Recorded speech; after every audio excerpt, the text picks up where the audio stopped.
This is meteorologist Robb Ellis with your first alert weather.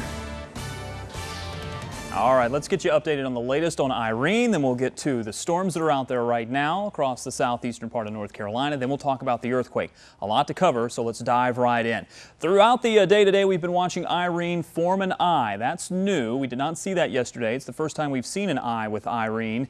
I guess we're putting the eye in Irene, so to speak. I just wanted to come out there. And now we're seeing that eye kind of dissipate just a little bit. It's kind of clouded over. It may be some indication that perhaps it's getting a little bit more reorganized. It is undergoing a little bit of shear from the southwest. You can notice the northeast section of the storm a little bit better organized than perhaps the southwestern section. So there's some undergoing a little bit of change here. It's hard to determine whether or not it's been strengthening. A couple of indications are, though, that perhaps there's some stronger thunderstorms starting to flare back up towards the end of this loop. The pressure continues to slowly deepen, which could be a sign that it's strengthening. Not always the case, but it's often a good sign of that, and it is forecast to strengthen. We do think conditions are going to be favorable enough that this will strengthen as it heads into the Turks and Caicos and eventually into the Bahamas. Again, the steering remains pretty much the same. The thinking now, though, is less of a question mark and more of a, okay, we think this is going to happen. That high has been steering it out of the way. This high coming in and blocking it, but it looks like this perhaps may be a little bit weaker. And the real story, once we get that out of here,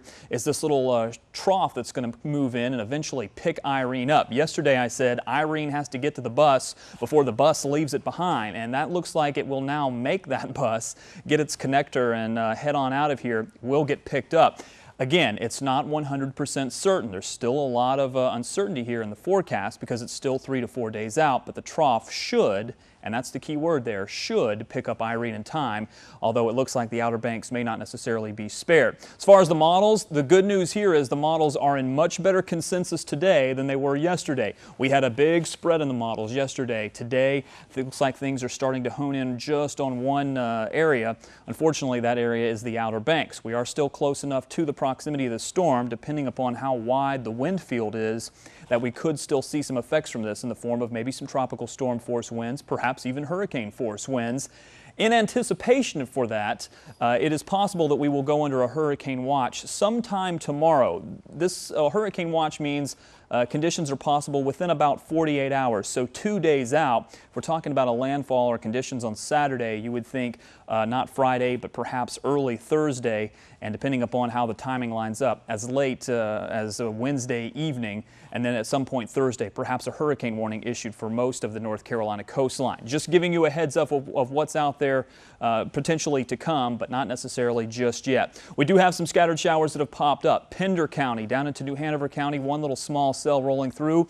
No thunder with this, no lightning with this that I have seen just yet, but we are going to be monitoring these little scattered showers as a couple little sea breeze boundaries do get kicking up there. All right, as far as the earthquake is concerned, the information on this is a 5.8 magnitude earthquake. It's been bouncing around here and there. It was about 40 miles just to the northwest of Richmond, between Richmond and Charlottesville, and felt far and wide, as far as New York, all the way down to Georgia, parts of Georgia, and over into Ohio. To put this in perspective, the big Charleston earthquake back in 1886 was a 7.3. This one was a 5.8. That's about 500 times stronger, the Charleston earthquake was, than what we saw today in Virginia. It rang the church bells here in Wilmington. That was the earthquake back in 1886. Isolated showers, but otherwise it should be mostly clear. And for tomorrow, 86, pretty seasonable, pretty pleasant. And here's our forecast for the next 7 days. Some chances for rain in here. And of course, the big question mark is on Saturday with Irene. But I do think tropical storm force conditions are going to be possible, especially right along the coast. The farther north and east in our viewing area you are, that's you, Pender County, Onslow County, perhaps even Duplin County. You have, at this point, more to worry about. I'm not saying you should worry, but potentially you're going to be on the closer to the storm. Well, and I don't know that worry is the word for any of us, but we should be prepared and certainly should be concerned that there's a hurricane out there that could impact us. Be aware, kind of a situational awareness thing.